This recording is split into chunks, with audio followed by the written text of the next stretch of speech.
this first. For those few people who weren't here the first time around, Mom wrote poems for each one of us. Mom wrote poems for each one of us when we were born, every single one of us.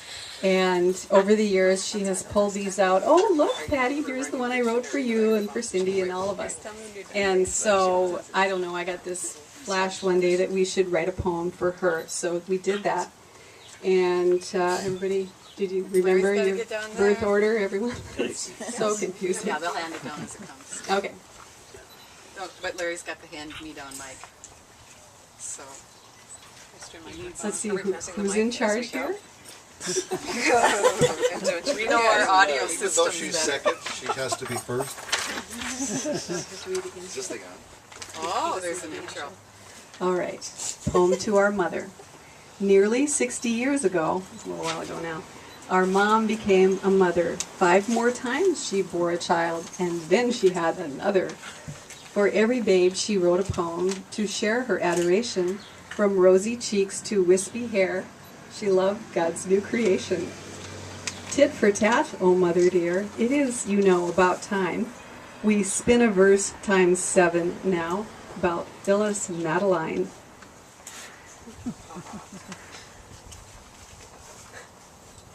I haven't seen this for a while. I have to read through it first. I don't want it to hear me. Okay, is this thing on? It's going.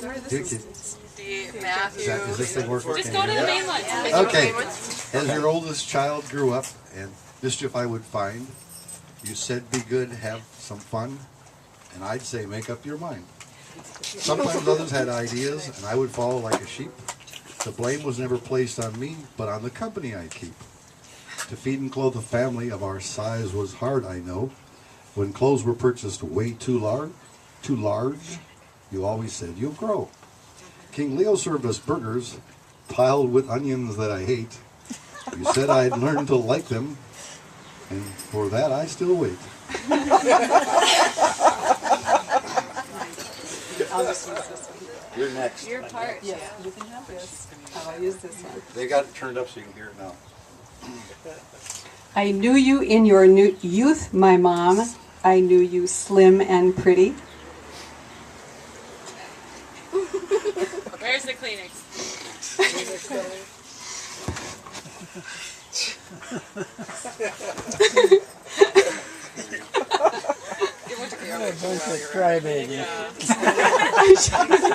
I should have reviewed it. See, then I wouldn't cry at all. Your big girl and you would go a-shopping in the city.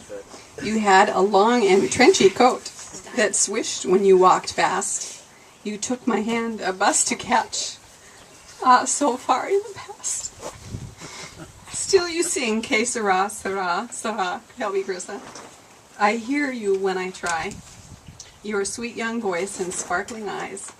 There's never a need to cry.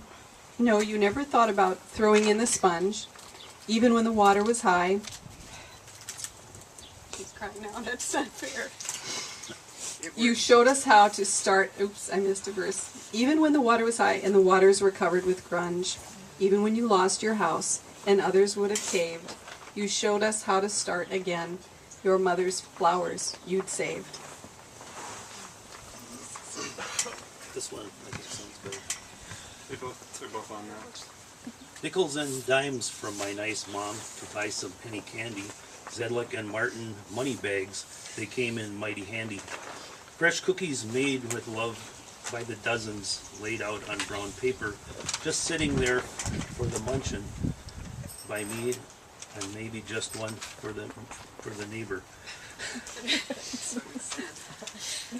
Mommy wrote a poem for me when I was a tiny boy.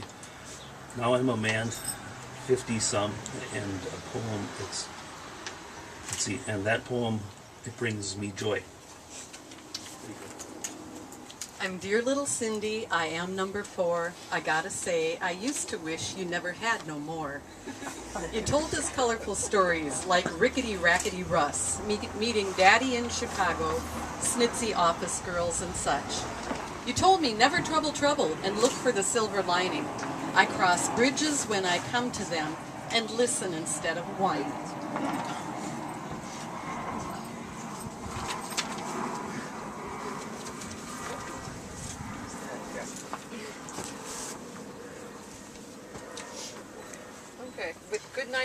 hugs and kisses, and Uncle Arthur too.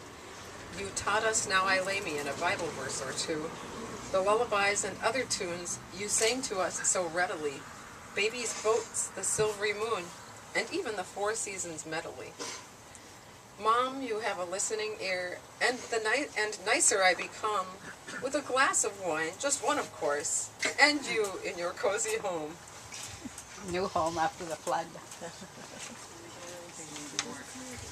Thanks for the gift of music, Mom. Through all the ups and downs, accentuate the positive you sang to eliminate our frowns. The legacy of music, Mom, is a gift you've given plenty, but I didn't really treasure it till I was more than 20. The songs you hummed in grocery stores back then seemed kind of strange. Now I'm the one who's humming, and my kids say I'm deranged. I just grin and know that my embarrassing renditions are passing down your legacy of a musical tradition. Each child brought home to the nest was instantly a welcome addition, but the last to arrive to the scene made your nightmares come to fruition.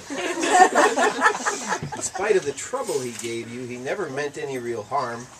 He melted right through his objections with one of your kind hugs and warmth. Our free and happy childhood days when endless hours were spent.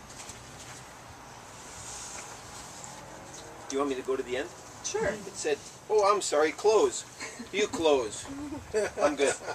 You can read it. You were doing fine, Steve, but that's okay.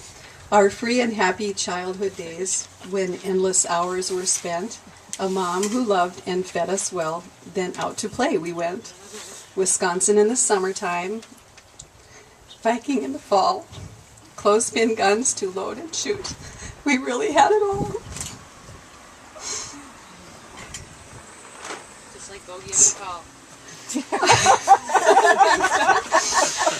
All our memories could never ever fit in the verses you see above, but thanks to you and Dad, of course, and the God who taught us to love. Thanks, Mom and Dad. And now I believe you have some musical arrangements to enjoy. Yes.